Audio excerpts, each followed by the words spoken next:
Assalamu alaikum wa rahmatullahi ta'ala wa barakatuh. Ya nos estamos acercando al último tramo del Ramadán y se está alejando, la verdad, que demasiado rápido. Así que vamos a aprovechar estos capítulos para hablar de por sí del legado andalusí que nos dejaron hace varios siglos. En esta serie de capítulos vamos a tratar cada una de las áreas donde destacaron, bueno, las áreas más importantes, por supuesto, fueron muy prolíficos los sabios y las sabias andalusíes, el mundo árabe en concreto, y vamos a destacar diversas áreas, ¿vale? Que tuvieron un impacto bastante notorio para el desarrollo de la futura ciencia y de las personas que pues nos dejaron ese legado y que hoy en día seguimos utilizando sus conocimientos. Vamos a hablar de la ciencia del Al-Ándalus, vamos a hablar de las contribuciones de esos científicos. La ciencia tuvo un papel muy importante en los países islámicos durante los siglos IX y XIII. Es algo que a mí siempre me ha fascinado y prácticamente me ha enamorado. Esa visión holística que tenían los científicos y las científicas en expandir el buscar el conocimiento, en poder relacionarlo con todo lo que hay y todo lo que describe Allah subhanahu wa ta'ala. Es algo que a mí desde muy pequeño me ha llamado poderosamente la atención y es más, prácticamente he sentido un poquito de envidia sana por las capacidades que tenían esos antiguos eruditos y esas antiguas eruditas.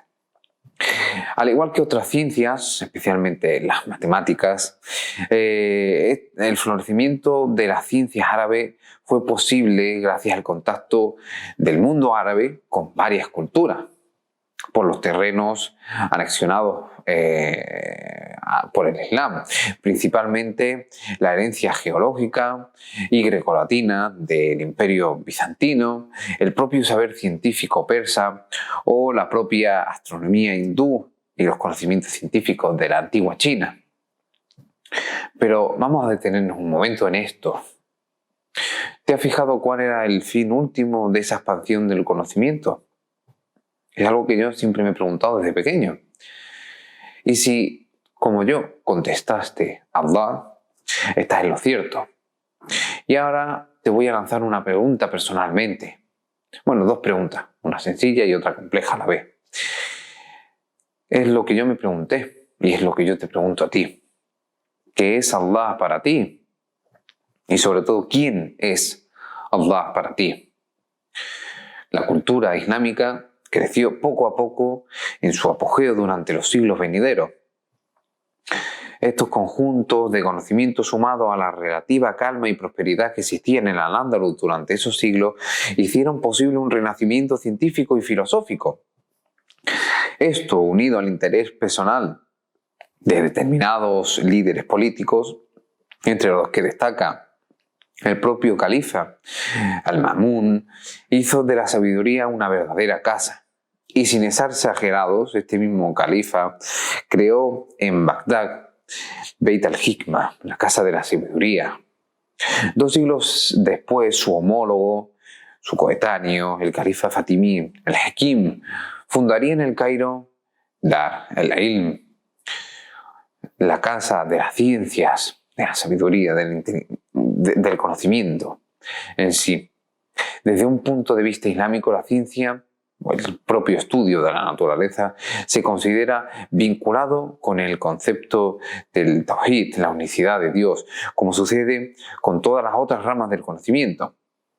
En el Islam, la naturaleza no es vista como se podría decir como una entidad separada, sino como una parte integral de la perspectiva holística que hemos mencionado muchas veces aquí, la perspectiva holística del Islam y de Dios, la humanidad y el propio mundo.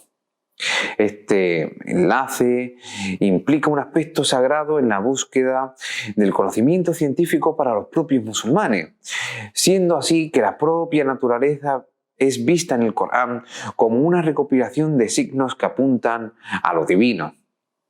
Y es que nos fijáis que hay numerosos signos para los que observan, para los que escuchan para los que razonan. Esos son versículos que aparecen en el Corán. Soy consciente de que hay un sinfín de renombrados científicos y científicas de los que podríamos hablar, pero el espacio y el tiempo son limitados. Así que comencemos con una de mis áreas favoritas, la alquimia, lo que hoy se conoce como la química moderna. El más destacado en la cultura musulmana fue Jabir ibn Hayyan, al que en Occidente fue conocido como Geber durante el siglo VII. Es considerado el padre de la química, del propio vocabulario científico y uno de los fundadores de la farmacopea o farmacia moderna. Es algo que se estudia, o yo estudié a modo de propia historia en la carrera de química. Fue hijo de Hayyan al-Asdi, un boticario, un farmacéutico que estuvo durante el califato de los omeyas.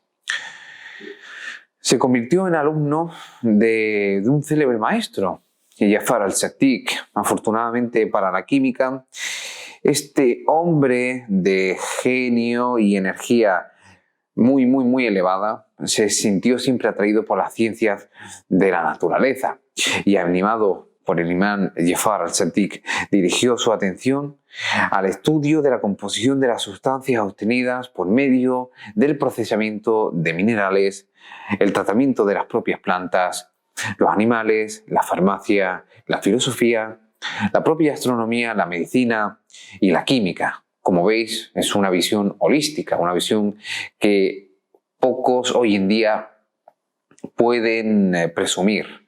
Es algo que ya está tan secularizado y todo está tan ordenado en cada una de las áreas que pocas personas pueden ser expertas o intentar saber sobre diferentes tipos de temas.